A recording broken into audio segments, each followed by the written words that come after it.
Καλησπέρα σας, αγαπητοί μας τηλεθεατές. Σας καλωσορίζουμε σε μία ακόμα εκπομπή περιπαιδείας. Σήμερα θα μιλήσουμε για ήπιες και ψηφιακές δεξιότητες στο νηπιαγωγείο και μάλιστα τρόπους για το πώς θα τις αναπτύξουμε. Και έχουμε την ιδιαίτερη τιμή και χαρά να φιλοξενούμε στην εκπομπή μας την νηπιαγωγό Μαρίνα Ζαχαρία. Είναι νηπιαγωγός λοιπόν και κάτοχος μεταπτυχιακού διπλώματος στις ψηφιακές και ήπιες δεξιότητες στις επιστήμες της αγωγής, e-twinning ambassador, leading teacher for Greece and scientists ambassador. Υπηρετεί ως νηπιαγωγός στο πρώτο νηπιαγωγείο Λαγινών από το 2023, ενώ από το 2010 διετέλεσε προϊσταμένη του νηπιαγωγείου Όσας. Με το νηπιαγωγείο της συμμετέχει ενεργά σε ευρωπαϊκά έργα, δράσεις STEM, διαγωνισμούς ρομποτικής και παραγωγή ραδιοφωνικών εκπομπών και μηνυμάτων στο European School Radio, με πολλές διακρίσεις και βραβεύσεις. Κορυφαία διάκριση η επιλογή της στους 50 καλύτερους εκπαιδευτικούς του κόσμου στο διαγωνισμό Global Teacher Prize, που συνδιοργανώνεται από την UNESCO και το Varkey Foundation. Το 2021, με την ομάδα της, βρέθηκε στην κορφή της Ευρώπης με το πρώτο ευρωπαϊκό βραβείο στην κατηγορία 0 έως 6 ετών για το περιβαλλοντικό έργο E3 Hangers, στο οποίο ήταν ιδρύτρια, ενώ έχει κερδίσει και το εθνικό βραβείο e-twinning για το έργο της «Η βαλίτσα της Ζαράφα». Επίσης, έχει διακριθεί με δεκάδες βραβεία σε πανελλήνιους διαγωνισμούς, 4 Education Leader Awards και πιστοποιητικά αριστείας για τη συμμετοχή της στην Ευρωπαϊκή Εβδομάδα Κώδικα. Πρόσφατα βραβεύτηκε στις Βρυξέλλες ως κορυφαία leading teacher της Ευρώπης. Τα τελευταία 12 χρόνια διατηρεί την εκπαιδευτική ιστοσελίδα περί νηπιαγωγών, η οποία έχει διακριθεί με ειδικό έπαινο στον 5ο, 6ο και 8ο διαγωνισμό ελληνόφωνων εκπαιδευτικών ιστοτόπων. Καλησπέρα σας, κυρία Ζαχαρία. Καλησπέρα, ευχαριστώ πολύ για την πρόσκληση. Η τιμή και η χαρά είναι δική μας να φιλοξενούμε έναν μια νηπιαγωγό της οποίας για να διαβάσεις το βιογραφικό θέλεις αρκετά λεπτά και είναι μια σύντομη παρουσίαση όλων αυτών που έχετε κάνει και μάλιστα σε ένα πολύ μικρό σχολείο. Θα ήθελα να ξεκινήσουμε από αυτό λοιπόν, στα πολλά χρόνια που έχετε υπηρετήσει ως νηπιαγωγό στο νηπιαγωγείο Όσας, να μας πείτε λίγα λόγια γι' αυτό και για την εμπειρία σας εκεί. Εκείνη η εμπειρία αυτή των 12 χρόνων νομίζω ότι είναι το καλύτερο ταξίδι στη ζωή μου, γιατί η αλήθεια είναι ότι ήταν πολλά χρόνια στα οποία υπηρετούσα σε αυτό το σχολείο. Όταν άνοιξα την πόρτα, είδα όλο το περιβάλλον του σχολείου, το χώρο εκεί, το χωριό, τους ανθρώπους κτλ. Είπα, εδώ είναι ο παράδεισός μου, δεν φεύγω αν δεν με διώξουν. Τελικά δεν με διώξανε, αλλά έκλεισε το σχολείο, γι' αυτό αναγκάστηκα να φύγω.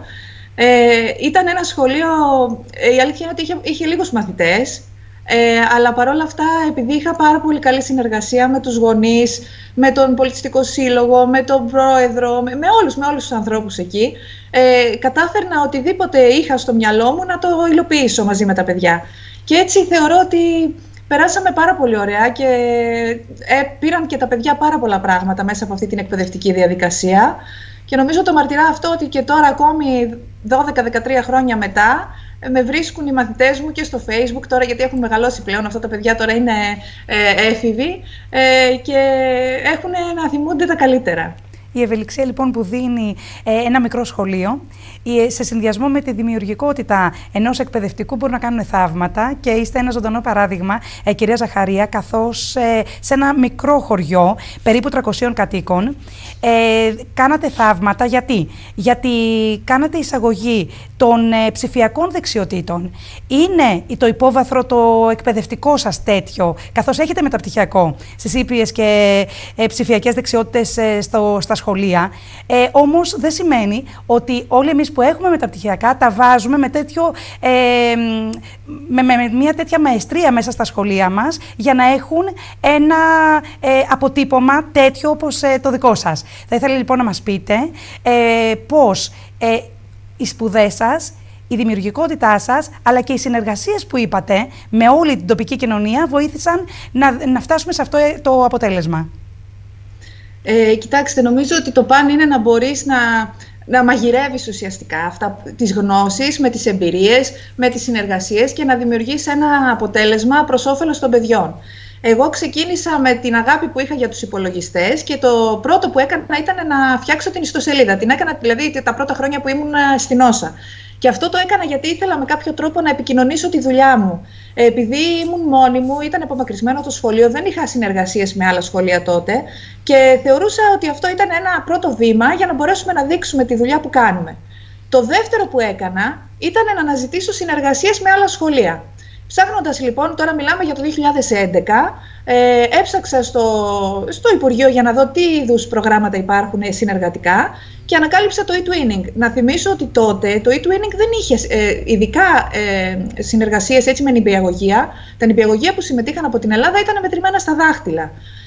Αλλά είπα θα το ρίψω, κινδυνεύσω, θα το παλέψω και εντάξει, μπορεί να είναι δύσκολο, αλλά πιστεύω ότι θα το καταφέρουμε. Έτσι λοιπόν έκανα την εγγραφή μου στο e-twinning και επειδή δεν ήξερα πώς ακριβώς πρέπει να στήσουμε ένα πρόγραμμα κτλ. Προσπάθησα μόνη μου με αυτά που θεωρούσα εγώ ότι θα έπρεπε να περιλαμβάνει ένα πρόγραμμα και έστησα τη βαλίτσα της Ζαράφα. Είχαμε βρει μια ιστορία, είχα βρει 2 συνεργάτηδες από την Ελλάδα, την Κατερίνα την Ήλτσιο από την Αθήνα και την Αποστολία την Μπέκα από το Βόλο, οι οποίες ήταν και αυτές ενεργές στο e-twinning τότε, και στήσαμε ένα πρόγραμμα πάνω σε ένα παραμύθι. Και βασικά ήταν μια αληθινή ιστορία, η πρώτη καμιλοπάρδαλη που ήρθε στην Ευρώπη. Όταν την είχα διαβάσει αυτή την ιστορία, θεώρησα ότι είναι πάρα πολύ όμορφη, γιατί έχει πολλές εικόνες που μπορούν έτσι τα παιδιά να δημιουργήσουν επάνω σε αυτές. Και φτιάξαμε αυτή την ιστορία ουσιαστικά ήταν μια σκηταλοδρομία εικόνων από χώρα σε χώρα και από σχολείο σε σχολείο, που ταξίδευε η Ζαράφα, είναι η καμιλοπάρδαλη, από το ένα το σχολείο στο άλλο, και κάναμε συνεργατικές δραστηριότητες. Έτσι ήρθε και το πρώτο βραβείο που πήραμε, το εθνικό. Στη συνέχεια λοιπόν, χρόνο με το χρόνο, συμμετείχα στις STEM δράσεις που έκανε το Υπουργείο και παίρναμε κάθε χρόνο και από ένα ρομποτάκι. Πήραμε δηλαδή τον Bebot, τη δεύτερη χρονιά πήραμε τον Σάμι που κάνει κάποιο διαφορετικού είδους προγραμματισμό. Τελευταία πήραμε και τον 3D εκτυπωτή και έτσι σιγά σιγά, σκαλάκι καταφέραμε να εξοπλίσουμε το σχολείο με ρομποτικό εξοπλισμό που νομίζω ότι θα ζήλευαν και τα καλύτερα ιδιωτικά σχολεία. Θέλω να πω ότι δεν είναι μόνο τα μεταπτυχιακά, δεν είναι οι γνώσεις, είναι ότι θα πρέπει λίγο να το κυνηγάμε, να ψάχνουμε το τι υπάρχει, γιατί υπάρχουν διαθέσιμοι πόροι για τα σχολεία και να τολμούμε να κάνουμε και νέες συνεργασίες. Πάρα πολύ σημαντικά και τα δύο που είπατε, το να τολμούμε, γιατί βλέπουμε ότι ενώ υπάρχουν πόροι, αυτό που ακριβώς λέτε, υπάρχουν διαγωνισμοί, υπάρχουν τρόποι εξωστρέφειας, υπάρχουν τρόποι συνεργασίας, ακόμα και σε πολύ μικρά σχολεία. Το θέμα είναι κάποιος να πει ότι θα το τολμήσει και σίγουρα μέσα από όλη αυτή τη διαδικασία γινόμαστε και εμείς καλύτεροι. Και όλη αυτή η διάδραση με τους εκπαιδευτικούς μας βγάζει πλουσιότερους σε κάθε επίπεδο και φυσικά τα παιδιά που είναι και οι τελικοί αποδέκτες σίγουρα ανοίγουν τους οριζοντές τους αλλιώς και κακά τα ψέματα, κυρία Ζαχαρία, αποτελούμε και εμείς ένα παράδειγμα για το πώς θα διεκδικούν αργότερα τα παιδιά στη ζωή τους. Δηλαδή, όταν βλέπουν την νηπιαγωγό τους να διεκδικεί συνέχεια κάτι καλύτερο για το σχολείο της, θα θέλουν και αυτά αργότερα. Είναι ένα πρότυπο, ένα πάρα πολύ υγιές πρότυπο για το πώς πρέπει να δρούμε και εμείς στη ζωή μας, νομίζω. Έτσι. Γιατί έχουν εμάς σαν πρότυπο και στη συνέχεια μαθαίνουν και αυτά να διεκδικούν. Δηλαδή μου λέγανε, συγγνώμη λίγο, είμαι λίγο άρρωστη. Μου λέγανε, κυρία, τι μπορούμε να κάνουμε, θέταμε ένα στόχο κάθε φορά. Και μου λέγανε, κυρία, τι μπορούμε να κάνουμε για να το πετύχουμε. Δηλαδή ξέρανε ότι θα βρούμε τρόπο να το πετύχουμε αυτό που θέλουμε. Και η εμπιστοσύνη που χτίστηκε λοιπόν μεταξύ σας είναι πάρα πολύ σπουδαία και ακούμε τώρα όλη αυτή την ώρα που διάβαζα το βιογραφικό σας, κάθε γραμμή ήταν και ένα βραβείο. Πίσω από κάθε βραβείο όμως κρύβεται πάρα πολλή δουλειά, το ξέρω πάρα πολύ καλά αυτό, και δουλειά εκτός ωραρίου. Θα ήθελα να μας πείτε γι' αυτό αυτή τη στιγμή και το τι σας κάνει να συνεχίζετε αυτή την πολύπλευρη δράση, παρόλο που δεν πληρωνόμαστε περισσότερο για αυτά τα επιπλέον που κάνουμε. Όχι βέβαια. Δεν πληρωνόμαστε καθόλου περισσότερο. Ούτε καν για αυτά που κάνουμε. Αλλά είναι η αγάπη που έχεις για αυτό που κάνεις. Δηλαδή, δεν το βλέπω πλέον σαν εργασία, το βλέπω σαν χόμπι, σαν λειτουργήμα, δεν ξέρω σαν τι μπορώ να το πω. Όχι μόνο η δική μου, νομίζω όλες οι νηπιαγωγοί, με το που γυρνάμε στο σπίτι ξεκινάμε, εκτός από τα καθήκοντα που έχουμε ως γονείς, ξεκινάμε στη συνέχεια να οργανώνουμε την διδασκαλία της επόμενης ημέρας. Δεν έχουμε ελεύθερο χρόνο. Νηπιαγωγός όλο το 24ωρο. Όπως μου έλεγε πολύ καλά που μου έλεγε έτσι εύστοχα μία φίλη, ότι ακόμα και σε ένα κατάστημα με ρούχα να πάω, θα δω ένα ύφασμα και πολύ πιθανό να το πάρω για το θεατρικό. Επομένως, δεν σταματάμε ποτέ να είμαστε δάσκαλοι εντός και εκτός σχολείου. Ήταν που κυνηγάμε με τα σκουπίδια να δούμε τι θα κάνουμε, τι θα πάρουμε για να κάνουμε κατασκευές. Ακριβώς αυτό. Λοιπόν, στο σημείο αυτό να δούμε και ένα πολύ όμορφο βιντεάκι που είχετε δημιουργήσει με τίτλο «Γέρασε και με παράτησαν». Και σε λίγο θα είμαστε και πάλι μαζί να το σχολιάσουμε. Ωραία. Αχ, τι ήταν αυτό που έπαθα. Γέρασε και με παράτησαν. Πρέπει να είμαι τώρα γύρω στα 200. Εγώ, η οικία του Χατζη Χριστάκη, κατάντησε ένα ερείπιο. Πάνε τα χρόνια που ήμουν νέα και έπαιζαν τα παιδιά στην αυλή μου κρυφτό και κυνηγητό. Τότε ήμουν πολύ όμορφο, με άσπρες κουρτίνες, γαλάζια πόρτα και σκαλιστά κάγκελα. Η μαμά ετοίμασε ωραίες λιχουδιές και μας φοβορούσε κανένα και γαρίφαλο κάθε Χριστούγεννα. Τώρα δεν υπάρχει τίποτα. Είμαι μόνο έρημο και λυπημένο. Μου είπαν ότι είμαι μνημείο και ότι θα μου κάνουν κάτι που λέγεται αναστήλωση. Ξέρετε ποια είναι τα όνειρά μου? Να είμαι ένα μουσείο και να γεμίζω φανές και γέγια. Όμως είμαι εδώ και τελικά περιμένω και περιμένω και περιμένω. Με ακούτε? Καταραίω! Βοηθήστε με! Αγαπώ τον τόπο μου, φροντίζω τα μνημεία του. Αγαπώ τον τόπο μου, λοιπόν, φροντίζω τα μνημεία του. Μαθητές του νηπιαγωγείου της Όσας υιοθέτησαν ένα μνημείο. Λίγα περισσότερα στοιχεία γι' αυτό, κυρία Ζαχαρία. Ουσιαστικά αυτή ήταν μια δράση αποκλειστικά βγαλμένη από τα παιδιά. Είχαμε πάει μια εκδρομή τότε στην Όσα, τις πρώτες χρονιές που υπηρετούσα εκεί, γιατί δεν γνώριζα το χωριό, οπότε είχαμε βγει περίπατο. Και πηγαίνοντας στα σοκάκια εκεί του χωριού, βρεθήκαμε έξω από αυτό το σπίτι.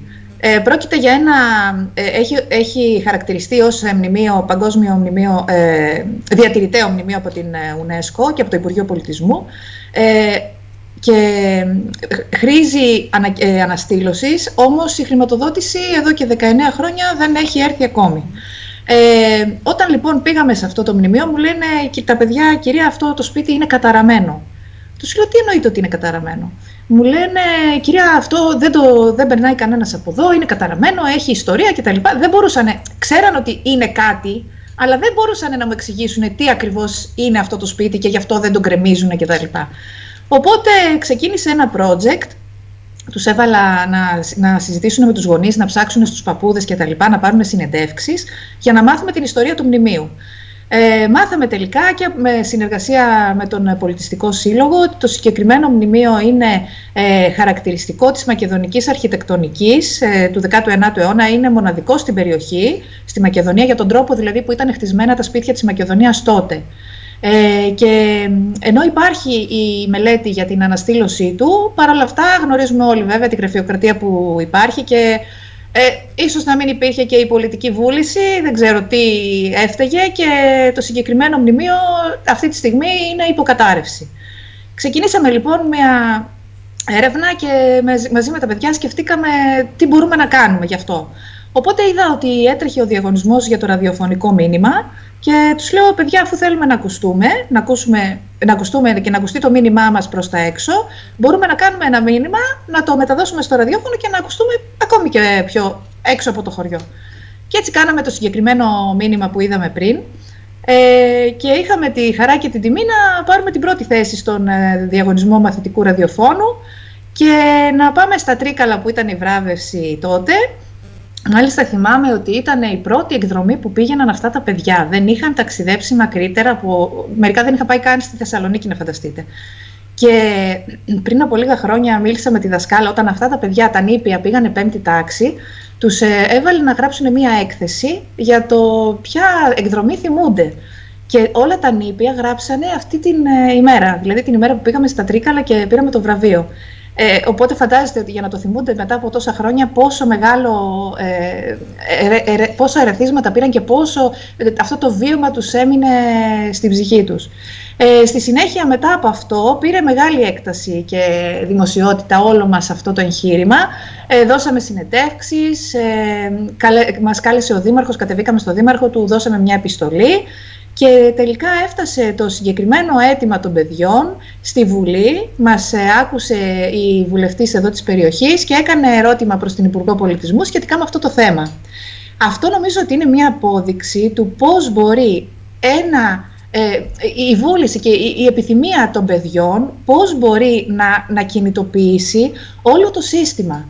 Δηλαδή, φανταστείτε τώρα από μια εκδρομή και από μια ιστορία που τα παιδιά δεν γνώριζαν έτσι και πολλά πράγματα, πώς καταφέραμε να το κάνουμε γνωστό σε όλη την Ελλάδα και να φτάσει και εκεί που έπρεπε. Δηλαδή, άκουσαν οι πολιτικοί, ανεξάρτητα τι πορεία θα έχει αυτό το αίτημά μας, αλλά νομίζω ότι η δική μας η δουλειά έφτασε μέχρι την κορυφή. Δεν υπήρχε κάτι άλλο που δεν μπορούσαμε να κάνουμε. Και αυτό είναι πάνω σε αυτό που σας είπα και πριν, ότι πρέπει να τολμάμε. Δεν είναι το νηπιαγωγείο με κλειστές τις πόρτες. Πρέπει οτιδήποτε βλέπουμε ότι ενδιαφέρει τα παιδιά και ότι θα αποκομίσουν τα παιδιά κάτι από αυτό, να τολμάμε να το βγάζουμε προς τα έξω. Αυτή είναι η δουλειά μας. Γιατί ως εκπαιδευτικοί πρέπει να μεγαλώσουμε ενεργούς πολίτες. Αυτό είναι που πρέπει να έχουμε στο μυαλό μας πάντα.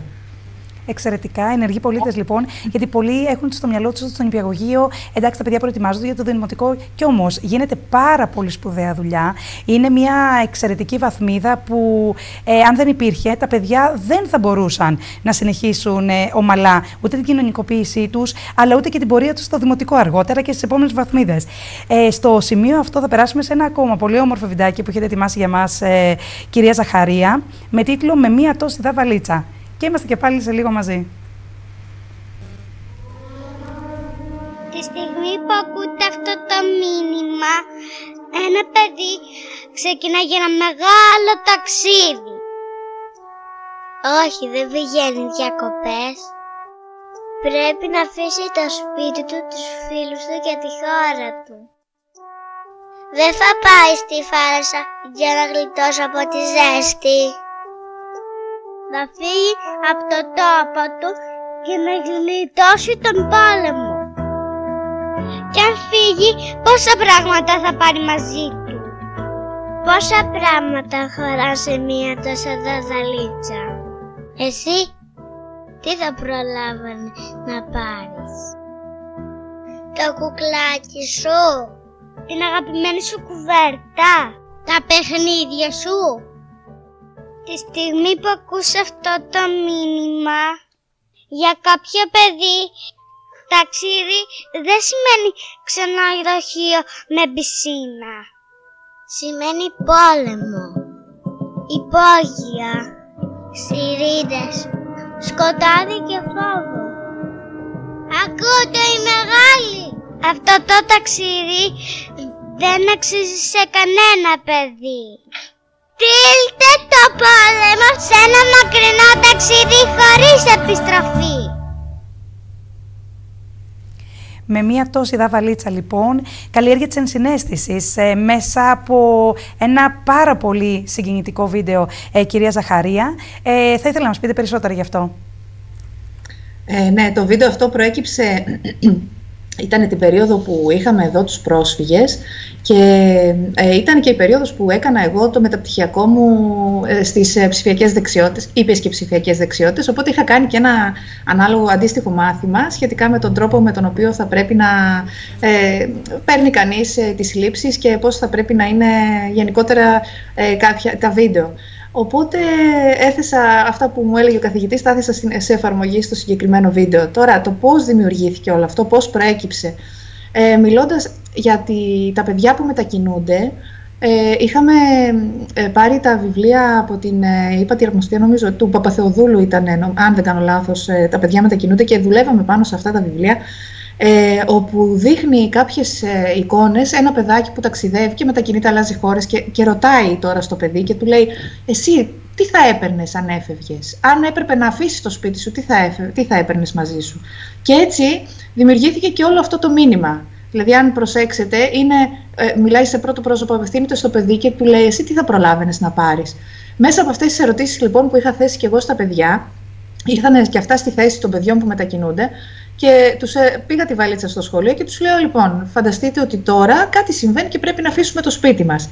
Τι προλαβαίνετε να πάρετε? Και έχετε αυτή τη βαλίτσα.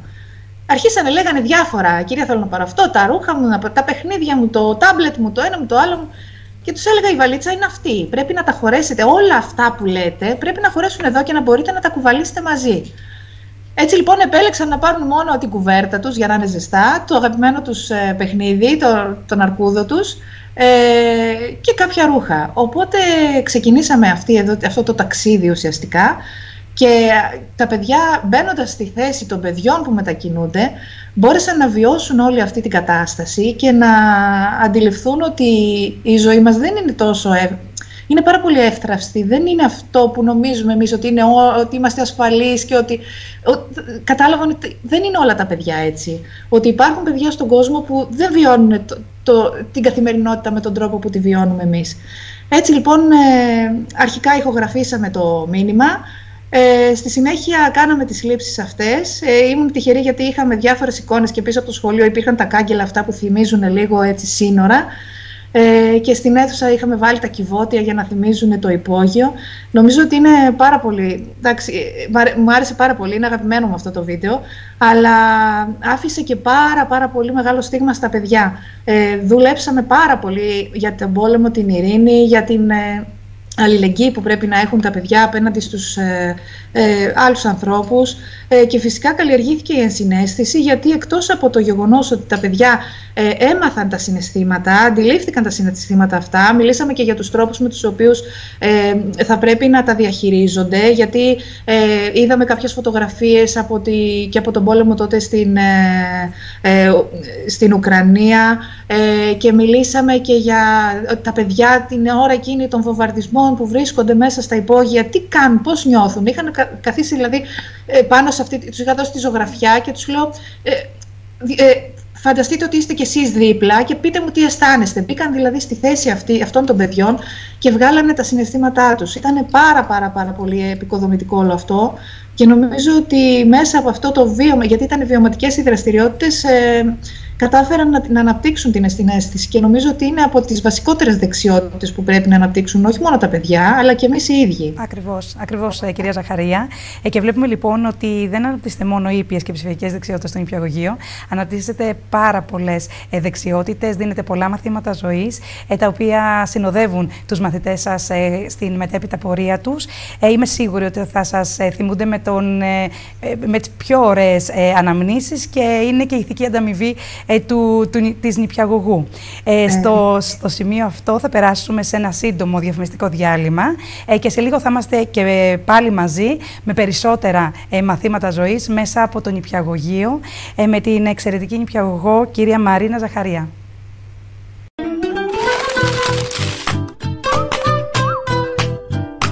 Αγαπητοί μας τηλεθεατές, επιστρέψαμε.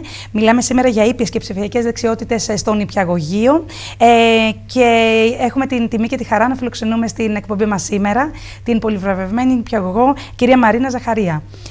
Ένα ταξίδι στο νηπιαγωγείο και στις δραστηριότητες του νηπιαγωγείου Όσας σήμερα, κυρία Ζαχαρία, και όχι μόνο. Ένα ταξίδι στο πώς οι εκπαιδευτικοί μπορούν να βγάλουν τους μαθητές έξω από τα στενά όρια ενός σχολείου και να τα γεμίσουν εμπειρίες και πολλά μαθήματα ζωής.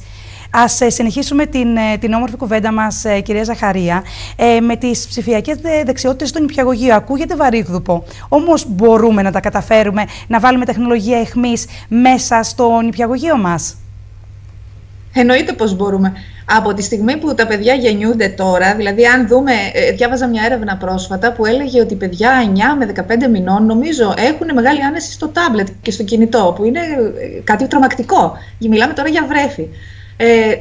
Τα παιδιά που έρχονται στο σχολείο είναι νομίζω οι καλύτεροι χρήστες δυστυχώς βέβαια, αλλά είναι οι καλύτεροι χρήστες του τάμπλετ και του κινητού. Πολλά πράγματα, δηλαδή ξέρουν και πολλά πράγματα που εμείς δεν ξέρουμε ακόμη. και είναι κάτι που τους ενδιαφέρει και κινητοποιεί το ενδιαφέρον τους πάρα πολύ. Όλα αυτά τα ψηφιακά μέσα νομίζω ότι τους συντριγκάρουν.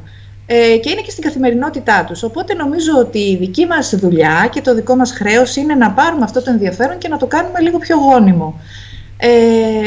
Με αυτόν τον τρόπο θα μπορέσουμε να τους βοηθήσουμε να καλλιεργήσουν όχι μόνο ψηφιακές δεξιότητες, γιατί μέσα από τη ρομποτική, για παράδειγμα, ακούμε θα κάνουμε ρομποτική στο νηπιαγωγείο. Ναι, κάνουμε ρομποτική στο νηπιαγωγείο. Όλες αυτές οι δραστηριότητες που κάνουμε όμως είναι βιωματικές, είναι βγαλμένες μέσα από τα ενδιαφέροντα των παιδιών. Το βασικότερο είναι ότι έχουν τη μορφή του παιχνιδιού, δηλαδή όλα τα πάντα τα μαθαίνουν μέσα από το παιχνίδι και έτσι τα παιδιά καταφέρουν να αναπτύξουν την κριτική σκέψη, καταφέρνουν να αναπτύξουν δεξιότητες προγραμματισμού, καταφέρνουν να αναπτύξουν συνεργατικές δεξιότητες, γιατί αυτές η ρομποτική γίνεται σε ομάδες. Οπότε τα παιδιά μαθαίνουν να λειτουργούν μέσα στην ομάδα, αναλαμβάνουν ρόλους, επίσης καλλιεργούν την υπομονή τους και την επιμονή τους βέβαια για ένα αποτέλεσμα και φυσικά αναπτύσσουν τη φαντασία και τη δημιουργικότητά τους. Μιλάμε για δραστηριότητες που τα παιδιά καλούνται να δημιουργήσουν, παράδειγμα, μία πόλη και μέσα σε αυτή να λύσουν προβλήματα. Για παράδειγμα, πέρυσι στο νηπιαγωγείο των Λαγινών είχαμε κάνει στα πλαίσια ενός έργου e-twinning που δουλεύαμε πέρυσι σχετικά με την ενσυναίσθηση, καταφέραμε να συνδυάσουμε την ενσυναίσθηση με τις ψηφιακές δεξιότητες. Πώς το κάναμε αυτό? Δημιουργήσαμε ένα καταφύγιο ζώων και μέσα στο καταφύγιο είχαμε μπλέξει και τους γονείς, οι οποίοι φέρανε από ένα σπιτάκι για τα ζώα των παιδιών τους και έπρεπε το παιδί να μας πει τι πρόβλημα έχει, τι πρόβλημα αντιμετωπίζει το κάθε ζώο. Υπήρχε κάποιο ζωάκι, για παράδειγμα ένα παιδί είπε ότι η αρκούδα του είναι τυφλή και φοβάται το σκοτάδι και δεν μπορεί όταν πηγαίνει για ύπνο να είναι σκοτεινή η σπηλιά της. Οπότε τι θα κάνουμε? Θα της βάλουμε ένα φωτάκι. Και έτσι δημιουργήσαμε έξυπνες συσκευές. Στη συνέχεια λέγαμε ότι ναι, αλλά στο καταφύγιο δεν θέλουμε να μπαίνουν άλλοι άνθρωποι εκτός από τον εργάτη εκεί πέρα, τον επιστάτη. Τι θα κάνουμε? Και κάναμε μια μπάρα που θα ανοίγει μόνο όταν περνάει ο επιστάτης. Ή το πώς θα βρούμε αν τα ζωάκια μας θέλουν φαγητό. Οπότε δημιουργήσαμε μια έξυπνη ταΐστρα. Όλα αυτά δημιουργήθηκαν έχοντας ως στόχο να αντιμετωπίσουν κάποιες ανάγκες που υπήρχαν ήδη. Δηλαδή ήταν υπαρκτές οι ανάγκες. Τις είχαν πει τα παιδιά ότι κυρία έχουμε αυτό το πρόβλημα, πώς θα το αντιμετωπίσουμε? Και ήρθε η τεχνολογία να μας δώσει λύσεις σε αυτό. Μάλιστα.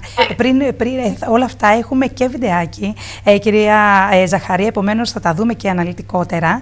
Πριν όμως από αυτό υπάρχει ένα ακόμα βίντεο που έχετε ετοιμάσει για μας με τίτλο «Ξύπνα Ειρήνη». Θα ήθελα λοιπόν να το απολαύσουμε και σε λίγο θα είμαστε και πάλι μαζί.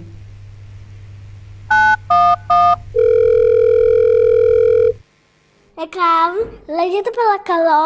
Τρέξε γρήγορα, βρήκαμε ένα κορίτσι στη μέση του πολέμου. Είναι τραυματισμένο. Ηρεμήστε παιδιά, έρχομαστε αμέσως. Πώς είναι το κορίτσι? Γιατρέ, είναι ανέστατο. Άνοιξε τα μάτια σου και πες μας τι βλέπεις. Βλέπω μόνο πόλεμο και μάχη. Διάκυνες. Ακούω σιρήνες και βόμβες. Πώς σε λένε? Με λένε Ειρήνη. Φοβάμαι τον πόλεμο. Μη φοβάσαι, έχεις τα παιδιά μαζί σου. Θα τον εξαφανίσουμε τον πόλεμο. Δεν θα σε αφήσουμε ποτέ. Μεγάλη δεν ακούω. Ακούμε εμείς τα παιδιά. Για δεν τη χάνουμε. Ξύπνα Ειρήνη.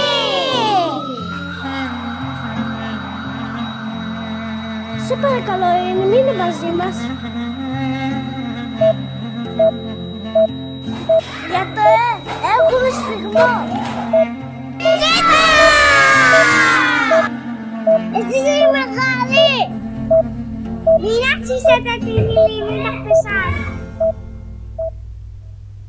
Παιδάκια λοιπόν που είναι σε ηλικία μικρή, παρόλα αυτά μοιράζονται με όλους μας σπουδαία μηνύματα για τη ζωή. Ξύπνα ειρήνη λοιπόν, μην αφήσουμε την ειρήνη να πεθάνει. Πιο σύγχρονο και επίκαιρο από ποτέ το μήνυμα αυτό, κυρία Ζαχαρία. Ένα ακόμα μάθημα ενσυναίσθησης με αυτό το βιντεάκι. Θα ήθελα ένα σύντομο σχόλιο για αυτό το βίντεο, για να μπορέσουμε να απολαύσουμε σε λίγο τη ρομποτική στο νηπιαγωγείο στην πράξη. Το συγκεκριμένο βίντεο έγινε με το σχολείο που είμαι τώρα, με το πρώτο νηπιαγωγείο Λαγινών, ενώ το προηγούμενο που είχαμε παρακολουθήσει με τη Βαλίτσα ήταν στο νηπιαγωγείο της Όσας. Οπότε εδώ ήταν η πρώτη μου προσπάθεια να κατέβουμε σε ένα διαγωνισμό με τα παιδιά. Και δεν ήταν ουσιαστικά ο διαγωνισμός η τελική μου, δεν ήταν αυτός ο λόγος που ξεκινήσαμε αυτό το project στο σχολείο. Απλά επειδή είχε γίνει αυτό το project, σκέφτηκα να το στείλουμε και στο διαγωνισμό και τελικά κερδίσαμε και το πρώτο βραβείο πέρσι. Αυτό το πρόγραμμα είχαμε ξεκινήσει να το κάνουμε με αφορμή τον πόλεμο στην Ουκρανία και συζητούσαμε για το τι θα γινόταν αν φανταζόμασταν πώς θα είναι η ειρήνη. Τη ζωγραφίσαμε και λέγαμε πώς θα ήταν, τι θα ήταν, αγόρι, κορίτσι. Μου λένε κύριε θα ήταν κορίτσι, πώς θα ήταν αυτό το κορίτσι, πώς θα ένιωθε κτλ. Και έτσι κάναμε το προφίλ της ειρήνης. Αποφάσισαν τα παιδιά δηλαδή ότι θα είναι ένα κορίτσι που θα έχει πληγωθεί. Και από εκεί ξεκίνησε και αυτό το μήνυμα, ότι είναι δηλαδή ένα πληγωμένο κορίτσι που το βρίσκει κάποιος, προσπαθεί να το βοηθήσει, δεν θέλει, γιατί έχει κουραστεί από τον πολυπόλεμο και δεν θέλει εύκολα να γυρίσει πίσω, αλλά παρόλα αυτά ακούει τα παιδιά, τα οποία καταφέρουν να την επαναφέρουν. Νομίζω ότι αυτή είναι η αλήθεια, γιατί θεωρώ ότι θα πρέπει και εμείς οι μεγάλοι να ακούσουμε τα παιδιά και να μην αφήσουμε την ειρήνη να πεθάνει. Και τώρα με τις νέες καταστάσεις που έχουμε κάτω στο Ισραήλ και στην Παλαιστίνη, νομίζω ότι αυτό το μήνυμα είναι πιο επίκαιρο από ποτέ. Δεν αξίζει σε κανένα παιδί να περνάει αυτή την κατάσταση. Ξεκάθαρα είναι αυτό που λέτε, κυρία Ζαχαρία. Ας αλλάξουμε κλίμα, γιατί πραγματικά έχουμε όλοι βαρύνει με όλα αυτά που ζούμε καθημερινά. Η αλήθεια είναι ότι έχουν επηρεαστεί και τα παιδιά. Και εμείς οι ενήλικες πλέον βλέπουμε ανθρώπους που φοβούνται να ονειρευτούν και αυτό μπορούμε να ελαφρώσουμε λίγο αυτό το κλίμα μέσα στην τάξη μας με διάφορες δράσεις και είμαι σίγουρη ότι με όλα αυτά τα παιχνίδια ενσυναίσθησης που κάνετε στο σχολείο, κυρία Ζαχαρία, θα το καταφέρετε. Πάμε λοιπόν να δούμε τώρα πώς η ρομποτική, όταν λέμε ρομποτική εννοούμε μικρές κατασκευές. Έχουμε στο μυαλό μας άλλα, θα τα πούμε στην πορεία της εκπομπής μας. Ρομποτική στο νηπιαγωγείο σημαίνει κάτι διαφορετικό, όμως τα πολλαπλά ωφέλη που μοιράστηκε μαζί μας η κυρία Ζαχαρία είναι αυτά που τελικά δίνουν την προστιθέμενη αξία στην σχολική μας τάξη. Επομένως, πάμε να δούμε το πολύ ωραίο βίντεο για την ρομποτική στο νηπιαγωγείο και είμαστε και σε λίγο πάλι μαζί.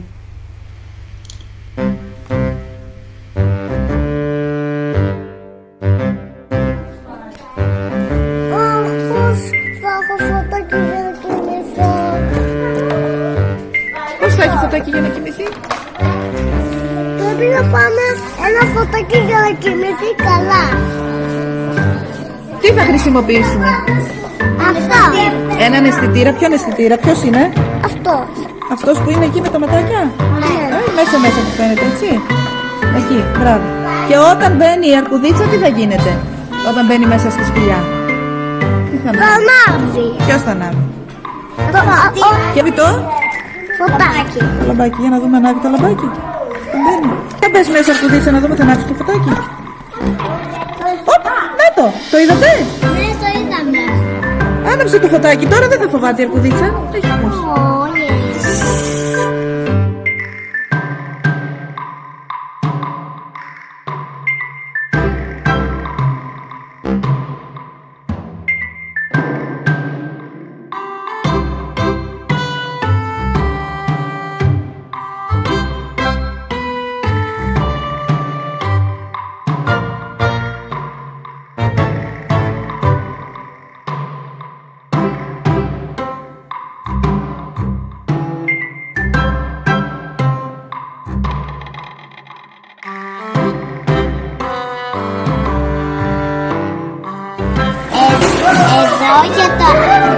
Εδώ για το αλογάκι μου από αυτό τον αισθητήρα. Όπως αυτό το λαμπάκι. Για όταν μπαίνει μέσα, φωτί και να κοιμάται και να τρώει. Ανάβει το λαμπάκι. Και έτσι? Και έτσι δεν φοβάται το βράδυ. Δεν φοβάται το βράδυ. Παιδιά, φτιάξτε το κι εσείς. Είναι καταπληκτικό. Διατάξεις Microbits λοιπόν στο νηπιαγωγείο. Κυρία Ζαχαρία, θέλουμε περισσότερες πληροφορίες. Βεβαίως. Τα συγκεκριμένα Microbits που είδατε εδώ και όλος ο εξοπλισμός είναι μια χορηγία που πήραμε από το διαγωνισμό της ΕΛΑΚ. Πρόκειται για ένα διαγωνισμό που γίνεται κάθε χρόνο και φέτος έχουν ήδη ανοίξει συμμετοχές και ουσιαστικά υλοποιείς την πρόταση την οποία αποστέλεις. Δηλαδή θα πρέπει τα νηπιαγωγεία να σκεφτούν ένα project που θέλουν να υλοποιήσουν. Φέτος είναι το θέμα η τεχνητή νοημοσύνη. Να στείλουν στο διαγωνισμό την πρότασή τους και η ΕΛΑΚ σε συνεργασία με το Ίδρυμα Ωνάση στέλνει τον εξοπλισμό που ζητάμε. Εμείς είχαμε ζητήσει το συγκεκριμένο εξοπλισμό, συνεργαστήκαμε με δύο νηπιαγωγεία, το νηπιαγωγείο Λιγιάς με την Πινελόπη την Κερασοβίτη και το νηπιαγωγείο του Μαυρονερίου Κιλκής με την Γρηγορία τη Θεοδωρίδου. Είχαμε δημιουργήσει λοιπόν μια πρόταση, τη στείλαμε και αν και δεν το περίμενα, παρόλα αυτά μας στείλανε ό,τι ακριβώς ζητήσαμε. Έτσι λοιπόν, έχοντας τον εξοπλισμό, διαβάσαμε και λίγο από κάποια ήδη υπάρχοντα project και καταφέραμε να υλοποιήσουμε αυτά που ήθελαν οι μαθητές μας. Γιατί ουσιαστικά ξεκινήσαμε με αυτό που σας είπα πριν, ότι θέλαμε να κάνουμε το έξυπνο φωτάκι που θα ανάβει όταν θα μπαίνει το ζωάκι, θέλαμε να κάνουμε την έξυπνη ταΐστρα κτλ. Και μάλιστα εδώ θα πρέπει να πούμε ότι υπάρχουν και έτοιμα προγράμματα. Δηλαδή, ειδικά για τα Microbits, υπάρχουν εφαρμογές που μπορούμε να μπούμε οι νηπιαγωγοί, γιατί δεν είμαστε οι δήμονες σε αυτά, και να βρούμε έτοιμους τους κώδικες, δηλαδή να τους βρούμε και έτοιμους και να μπορέσουμε να τους περάσουμε στο Microbit και να το δώσουμε στα παιδιά, γιατί είναι μαγικό. Απλά θα πρέπει να βρούμε τον τρόπο με τον οποίο θα το δουλέψουμε. Εμείς ξεκινήσαμε, για παράδειγμα, με τους αισθητήρες και τους ρωτήσαμε πού βλέπουμε αισθητήρες. Όταν πηγαίνουμε στο σούπερ μάρκετ, πώς ανοίγει η πόρτα. Μόνη της, είναι μαγική, τι υπάρχει. Έτσι κάπως ξεκινήσαμε και τα παιδιά μετά όποτε πηγαίναν, μας λέγανε οι γονείς, όποτε πηγαίναν στο σούπερ μάρκετ τους λέγανε «Μαμά, να δούμε τον αισθητήρα, πού βρίσκεται» κτλ. Φοβερό. Ναι. Εξαιρετικά, πολύ ωραία. Θα ήθελα να μιλήσουμε στο σημείο αυτό για το ρόλο της δικτύωσης, γιατί αναφερθήκατε από την αρχή για τις συνεργασίες σας. Συνεργασίες με σχολεία της Ευρώπης, συνεργασία με σχολεία εντός της χώρας μας, αλλά η συνεργασία δεν έλειψε ποτέ, κυρία Ζαχαρία. Θα ήθελα να μας πείτε τον ρόλο της δικτύωσης στο επάγγελμά μας και στα νηπιαγωγεία μας. Εγώ τα τελευταία χρόνια λειτουργώ μόνο συνεργατικά. Ακόμη και το ευρωπαϊκό βραβείο που είχαμε πάρει του eTwinning ήταν με την ομάδα των 13 νηπιαγωγείων και ενός δημοτικού που δουλεύαμε χρόνια μαζί με τα κορίτσια από όλη την Ελλάδα και ουσιαστικά μέσα από αυτές τις συνεργασίες εξελίσσεσαι σαν άνθρωπος και εξελίσσεσαι και σαν εκπαιδευτικός.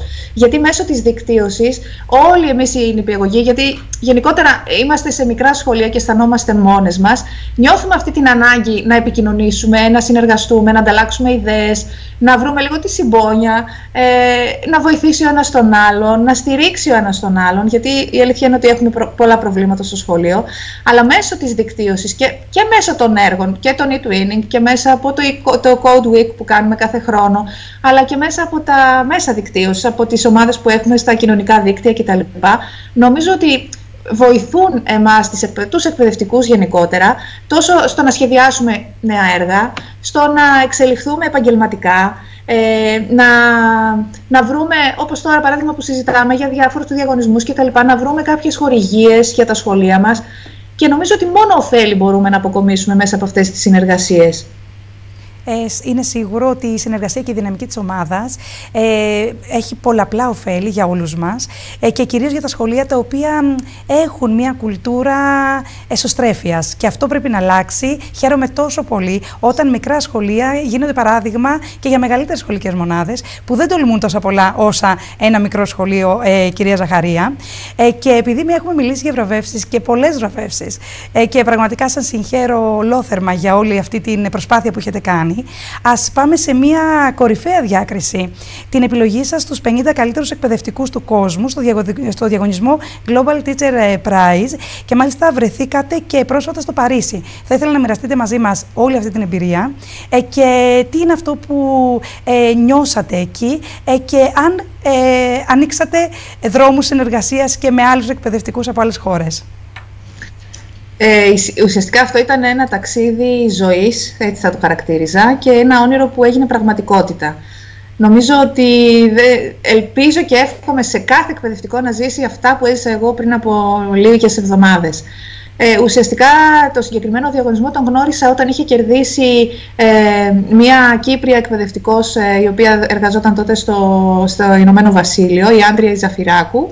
Και όταν είδα ότι κέρδισε το Global Teacher Prize και λέω τι είναι αυτό, τότε έψαξα δηλαδή να δω τι είναι. Είδα ότι είναι ο επίσημος διαγωνισμός που δίνει και $1.000.000 και το χαρακτηρίζουν ως Νόμπελ των εκπαιδευτικών, $1.000.000 συγγνώμη, και το χαρακτηρίζουν ως Νόμπελ των εκπαιδευτικών. Και λέω εντάξει, γιατί να μην το τολμήσω, ούτως ή άλλως δεν έχω να χάσω τίποτα. Έτσι λοιπόν μπήκα, έκανα την αίτησή μου και μάλιστα τυχαία είδα ότι ήταν ανοιχτές οι αιτήσεις κάποια στιγμή που σέρφαρα στο διαδίκτυο. Έκανα την αίτηση, δεν είχα πολλές ελπίδες να σας πω την αλήθεια, αλλά εντάξει, είχα πει ότι θα το προσπαθήσω και ό,τι γίνει. Και κάποια στιγμή, θυμάμαι 12 παρατέταρτο το βράδυ, μου ήρθε ένα μήνυμα το οποίο έλεγε ότι έχει εξεταστεί η αίτησή σας και περνάτε από συνέντευξη. Μπείτε παρακαλώ να δηλώσετε ώρες που θέλετε να γίνει συνέντευξη. Και η συνέντευξη ήταν την επόμενη μέρα το μεσημέρι. Εντάξει, η αλήθεια είναι ότι ήταν πάρα πολύ σύντομα και για να προετοιμαστείς, αν και έλεγε ότι δεν πρέπει να προετοιμαστείς κτλ. Τέλος πάντων έγινε και η συνέντευξη και μετά από κάποιες εβδομάδες πήρα το μήνυμα ότι έχω επιλεγεί στους 50 κορυφαίους εκπαιδευτικούς του κόσμου. Εντάξει, δεν μπορώ να σας περιγράψω το πώς αισθάνθηκα, έκλαιγα φυσικά από τη χαρά μου, γιατί ήταν ένα όνειρο που ποτέ δεν πίστευα ότι θα γινόταν πραγματικότητα. Και φτάνουμε στο ταξίδι που ήταν στην UNESCO, στα κτίρια της UNESCO στο Παρίσι, όπου εκεί υπήρχαν εκπαιδευτικοί από την Αυστραλία, από την Ινδία, από το Πακιστάν, από την Αφρική, από τον Καναδά, από την Αμερική, από το Παρίσι, από την Πολωνία. Ήμασταν 50 εκπαιδευτικοί από όλο τον κόσμο, από την Ιαπωνία, τώρα σας μιλάω αυτούς που γνώρισα. Ήταν επίσης υπουργοί παιδείας από όλο τον κόσμο, γιατί ουσιαστικά η βραδιά ήταν αφιερωμένη στους εκπαιδευτικούς. Ήταν μια βραδιά που διοργάνωνε η UNESCO και οι υπουργοί παιδείας συζητούσαν το τι πρέπει να γίνει ώστε να βελτιωθούν οι συνθήκες της εκπαίδευσης σε κάθε χώρα. Και μετά το πέρας των συζητήσεων αυτών με τους υπουργούς παιδείας έγινε και η βράβευση. Θεωρώ ότι δόθηκε στην πιο άξια εκπαιδευτικό του κόσμου φέτος το βραβείο. Ήταν η Sister Zef, ήταν μια εκπαιδευτικός που ήταν πρότυπο για μένα από την ώρα που διάβασα την ιστορία της, γιατί κυνηγήθηκε μικρή επειδή πήγαινε σχολείο και δεν εργαζόταν. Και το έβαλε σκοπό της ζωής της να πολεμήσει αυτό που συμβαίνει στη χώρα της και να δημιουργήσει, να φτιάξει ένα δικό της σχολείο. Έτσι λοιπόν τα κατάφερε, τώρα έχει ένα δικό της σχολείο για 250 παιδιά που το προσφέρει δωρεάν εκπαίδευση, παρακαλώ, σε κορίτσια κυρίως, που προσπαθεί να τους στηρίξει μέχρι να φτάσουν και στο πανεπιστήμιο και να βγουν στην αγορά εργασίας. Και θεωρώ τον εαυτό μου ευλογημένο και πολύ τυχερό που τη γνώρισα. Στα δικά μας γνώρισα και τον Υπουργό Παιδείας, ο οποίος ζήτησε να με δει. Συναντηθήκαμε εκεί στα πλαίσια της εκδήλωσης, με συνεχάρη και δεν ξέρω αν θα έρθει, αλλά εξέφρασε την επιθυμία να μας επισκεφτεί στον νηπιαγωγείο, γιατί είναι περίεργος, λέει, να δει πώς καταφέρνω και διδάσκω ρομποτική σε τόσο μικρές ηλικίες. Όλο αυτό μαζί σε συνδυασμό με την έκταση που πήρε όλο αυτό το θέμα και τη δημοσιότητα, και ειλικρινά πέρασα όλο αυτό το διάστημα, νομίζω ότι ζούσα σε ένα όνειρο. μακάρι, εύχομαι ειλικρινά σε όλους τους εκπαιδευτικούς να ζήσουν σε κάποια στιγμή τη ζωή τους αυτό που έζησα κι εγώ. Θεωρώ τον εαυτό μου πολύ τυχερό. Θερμά συγχαρητήρια και από εμάς, κυρία Ζαχαρία. Θεωρώ ότι άξιζε το βραβείο αυτό 1000 φορές, καθώς έχετε κάνει πολύχρονη προσπάθεια να περάσετε πράγματα τα οποία δύσκολα τολμούν οι εκπαιδευτικοί στο νηπιαγωγείο να τα δώσουν στους μαθητές τους. Να ευχαριστήσω θερμά για το πολύ όμορφο σημερινό μοίρασμα. Να ευχηθώ καλή συνέχεια, δημιουργικότητα, φαντασία, υγεία και ό,τι καλύτερο μέσα από την καρδιά μου. Και εγώ ευχαριστώ πάρα πολύ για την πρόσκληση. Ήταν τιμή μου να βρίσκομαι στην εκπομπή σας. Καλή συνέχεια και έτσι είναι πολύ ωραό αυτό το πράγμα που κάνετε εσείς. Δίνετε φωνή στους εκπαιδευτικούς και αυτό είναι πολύ σημαντικό. Να είστε καλά, κυρία Ζαχαρία. Καλό βράδυ και ευχαριστούμε πολύ. Κι εγώ. Αγαπητοί μας τηλεθεατές, άλλη μια εκπομπή Περπαιδείας έφτασε στο τέλος της. Εμείς ανανεώνουμε το ραντεβού μας για την επόμενη Τρίτη λίγο μετά τις 10. Μέχρι τότε να είστε όλοι καλά. Καλό βράδυ σε όλους μας.